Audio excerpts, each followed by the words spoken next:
Presión arterial, una vez que salió por la nueva directiva de la se va a disparar. Entonces, la presión arterial resulta de la fuerza ejercida por esa columna de sangre que es impulsada por el corazón hacia los vasos sanguíneos.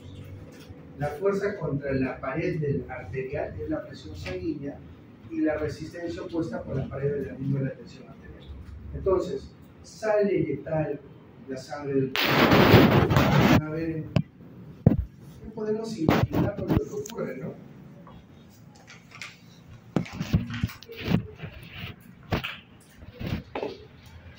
Más o menos es una... ¿Qué es lo que ocurre? ¿De acá qué cosas salen? El tronco microcefálico, ¿no? Directamente, acá sale por este lado. Vamos a subir a YouTube. ¿No? Y por acá, ¿qué cosa está tú? Lo que han identificado la semana pasada está la por eso nos hemos demorado, ¿no? Ya identificando la braquial. Identificaron la braquial. Y de ahí sigue. ¿Ya está? ¿La otra que identificaron? La radial, ¿no? Si es posición anatómica, ¿para dónde estaría? Para acá, ¿no? Estaría más para acá. Esta acá debe ser la radial. Y esta es la femoral. Entonces esta acá es la radial. ¿Ya han visto el flujo laminar y el flujo caótico? Todavía no. Entonces, cuando sale la sangre inyectada en el corazón, pues hay un flujo laminar. Es decir, a este nivel, a nivel del medio, es un flujo laminar. Es un flujo que va. Pero como acá en las paredes está en contacto y hay contexto de fricción en general, se forman flujos turbulentos, ¿no? Caóticos. Y peor, si es un flujo laminar y choca con esto, se forma, ¿no? Otro tipo de flujo. Y así va a estar llegando hasta que llegue a la valoración de ustedes. Lo cierto es que a este nivel, como dice, hay una fuerza a todo lo verde, que es la fuerza de presión, pero también se lleva un proceso pues, de elasticidad del vaso sanguíneo, representado por esta línea continua, pero nuevamente regresa a su posición, porque hay una fuerza contra esa resistencia que le está deformando. A eso, a este nivel, lo vamos a valorar como presión arterial, por esas dos fuerzas que llevan a una, llevadas por lo que es el ciclo cardíaco. Estas dos fuerzas son contrarias y equivalentes. La presión sistólica es la presión de sangre debida a la contracción de los ventrículos, que estamos viendo, y la presión diastólica es la presión que queda cuando los ventrículos se relajan. Ojo, eso es importante. La presión diastólica es aquella presión que cuando los ventrículos se relajan. Y la presión arterial está determinada por el gasto cardíaco y la resistencia vascular periférica. Bueno, en realidad no hay cosas nuevas, porque ahí creo que todos ya lo tienen claro con el esquema.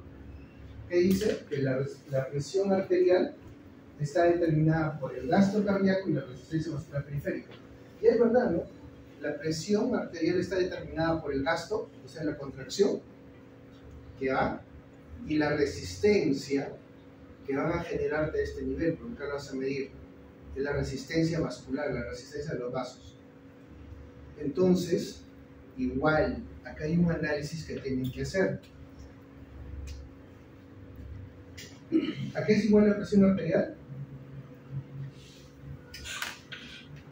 ¿A qué digo? Gasto cardíaco. Bueno, gasto cardíaco. Más Resistencia vascular periférica. Resistencia vascular periférica. Entonces, el gasto cardíaco, la presión arterial es igual al gasto cardíaco más la resistencia vascular periférica. Entonces, cuando yo encuentre una presión elevadísima, tengo que imaginarme esa definición llevada de esta forma, porque la presión arterial es igual a, lo que no querían ver matemáticas, ¿qué cosa es? El gasto cardíaco es igual a frecuencia cardíaca, ¿cierto? ¿Sí? ¿De acuerdo? Depende de la frecuencia cardíaca y de qué más depende? Del volumen sistólico, ¿cierto? más la resistencia vascular periférica. Entonces ustedes van a decir, ¿por qué tiene tan elevada la presión? Mire, ya han visto la presión, no solo es el proceso de medir, sino también hay que fortalecer. La presión está muy elevada. ¿Será que el paciente tiene, lo más fácil para no entrar en este complejo, la resistencia vascular periférica, es decir, la misma elasticidad de las arterias, que generalmente está relacionada a los años, generalmente con otras patologías, o está relacionada a este punto? Si la presión que yo esperaba esté alta, probablemente está relacionada a este punto, pero si de pronto está baja la presión, puede que el volumen sistólico esté alterado, o la frecuencia cardíaca que estamos viendo, o ya lo vimos, esté baja, ¿cierto? Porque si está baja a una frecuencia cardíaca de 40, no va a ser adecuada y la presión va a caer, por eso el paciente se choca. ¿Listo? Entonces, eso es muy importante que lo tengan en consideración. Vamos a llevar algunos casos clínicos. Paciente varón, que a la evaluación tiene una presión arterial 80-40. ¿Es una presión arterial adecuada? No, ¿cierto? Es un paciente de 24 años. ¿Será adecuado para él que tenga esa presión? Definitivamente no. Entonces, muy probablemente no está relacionada a este contexto, ¿cierto? Estará más relacionada y presenta dolor de tórax. Qué raro que presente dolor de tórax. Le sacan un electrocardiograma y el electrocardiograma está en 60. Entonces, ¿qué te quedaría pensar? ¿En el volumen Sistólico. Sí, pero ¿por qué el volumen sistólico? Doctor, señor joven, yo no lo conozco, usted no es el futuro Messi peruano. Y de pronto resulta que es un paciente joven que practica deporte y se para desmayando durante los partidos. ¿Qué es lo que puede ocurrir? ¿Alguna idea? ¿Sientes el corazón?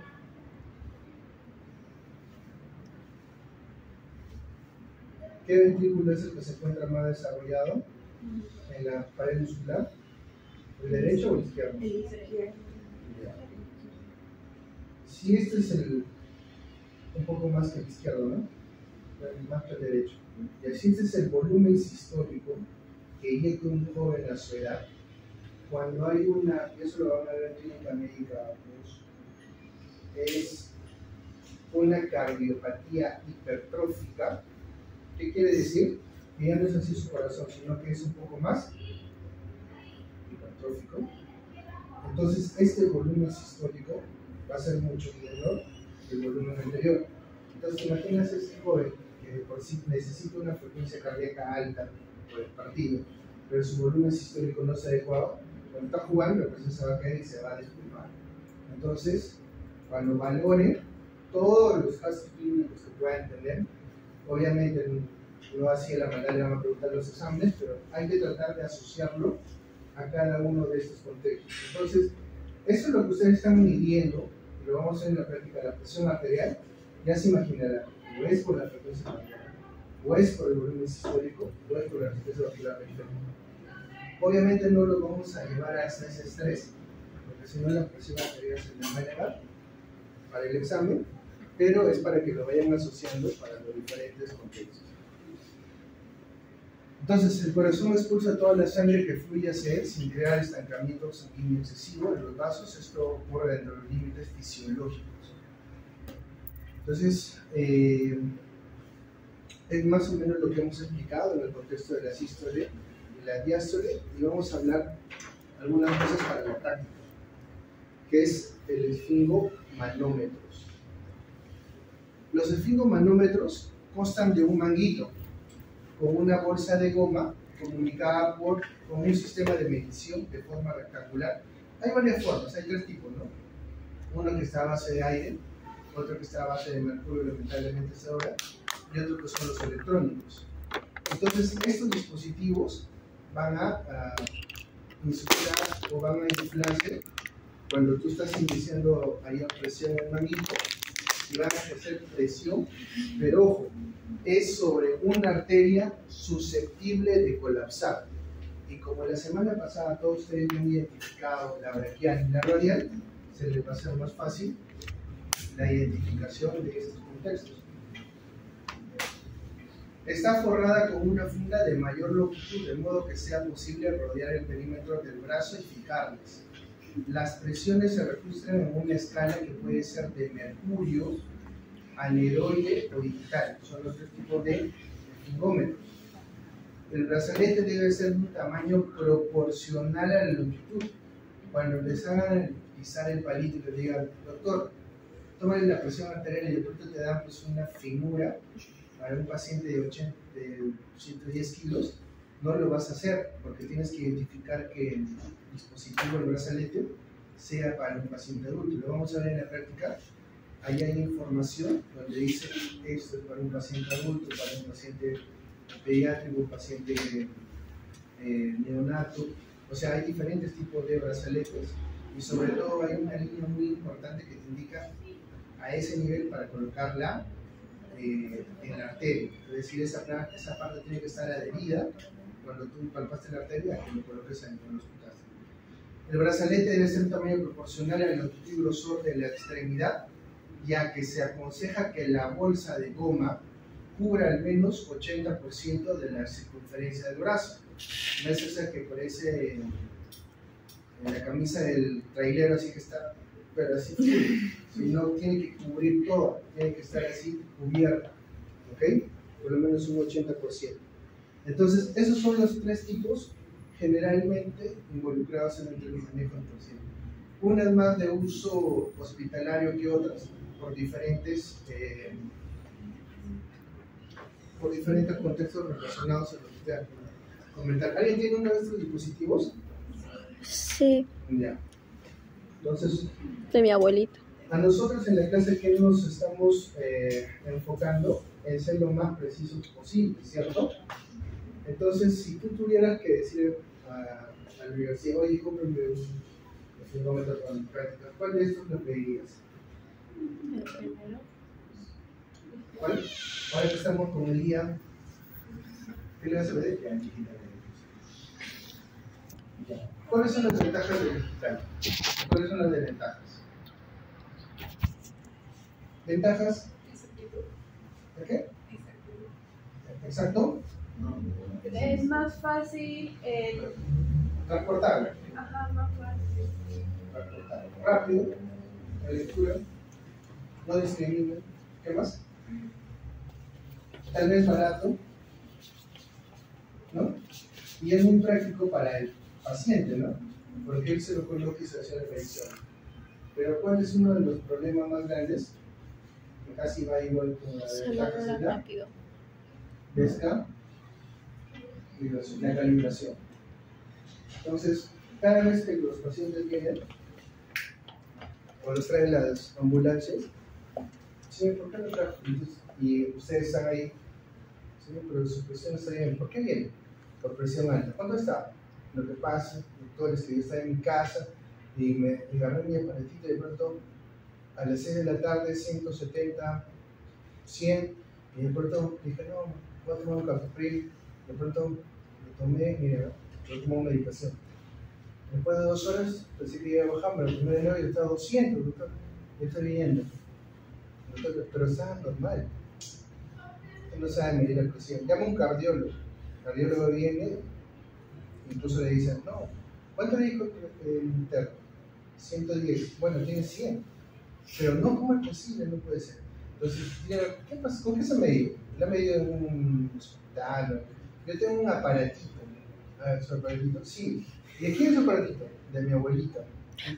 ¿Pero de su abuelita? Sí. ¿Y ya lo mandó a calibrar? No, ya venció de esto. Entonces, te das cuenta que uno de los problemas más grandes es que lamentablemente depende de una calibración que tiene que ser adecuada, ¿no?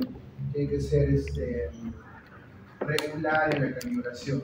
Es buena porque ayuda bastante. Si está todo ese contexto mejorado, pues ayuda al paciente para controlar indiscutiblemente. Eso no se le quita a nadie. Pero uno de los problemas es la descalibración. ¿Ok? Pero no, ojo, que tampoco estamos diciendo que es malo, sino que tiene que estar calibrado. El de mercurio, pues el de mercurio seguimos utilizando. Ya les conté de mi mamá, creo. Sí, ¿no? Entonces seguimos utilizando, nos gusta, pero seguimos utilizando el contexto de, generalmente por el tamaño y por el uso del mercurio en general, se determinaría que debería ser utilizado netamente en áreas donde tengan estas medidas de seguridad como un hospital. Y el esfingómetro aneroide pues, nos sirve para nosotros también transportable, ¿no? Entonces características transportable, rápido en general, de mayor sensibilidad y especificidad, y también sufren de proceso de descalibración. Entonces sería bueno que cuando vayan a rotar ustedes digan ¿cuándo fue la última vez que calibraron este esfingómetro? Ni qué decir del aneroide, porque incluso tú abres, toman la presión y tú, ¿con qué esfingómetro? De pronto tiene una tela, o sea, está toda abierta, no tiene cuidado, o sea, tienen un tiempo de vida media, tienen un tiempo de vida, pero no es posible que te den una presión. Hasta está deforme, la bolsa se sale por eso, o sea, tiene que ser lo más adecuado. Y el otro, pues igual, ¿no? Tiene que haber un calibramiento del que viene a ser este dispositivo. La técnica, la técnica para la toma de presión arterial con sfingómetro aneroide. ¿Qué es lo que vamos a hacer? Primero, idealmente, el paciente debe estar descansado, acostado o sentado. ¿Por qué habíamos dicho?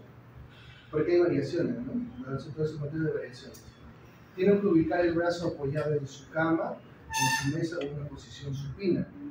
¿Cómo es la supina? ¿Sí?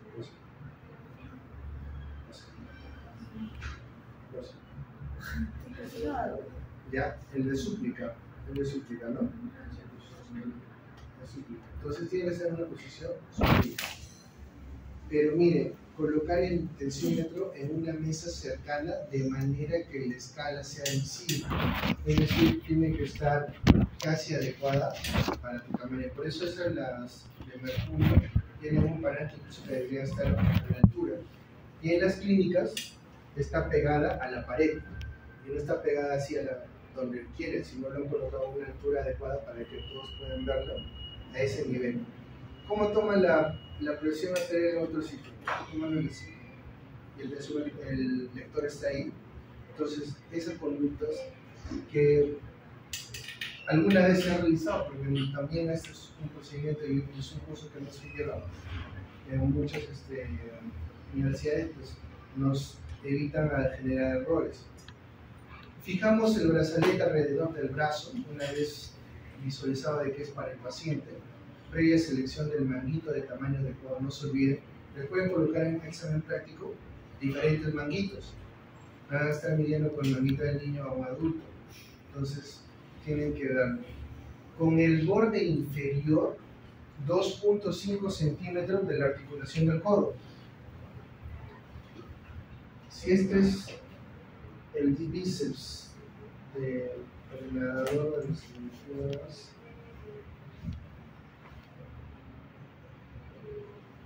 y acá viene el nivel de la flexura, ¿cierto? Y esta es la parte medial. ¿Dónde está su arteria braquial? ¿Acá? Medial. Aquí, ¿cierto? Sí. Entonces, ausculta o palpa, pero identifican el lugar. Pero ya hemos hecho algunas técnicas para poder llegar rápido, ¿cierto? Ustedes ya lo identifican. Entonces, ya hemos visto el preparo anatómico, e inmediatamente ustedes tienen que hacer 2 centímetros, ¿cuánto dicen? 2.5, ¿no? 2 dedos encima de la flexura. Ahí tienen que colocar el borde inferior de lo que viene a ser el brazalete. El brazalete no se coloca tapando en la flexura, mitad, nada por el estilo, sino que son 2 centímetros por encima. ¿Ok? Para que lo tengan en consideración en la práctica cuando lo deben hacer. ¿Cómo dicen?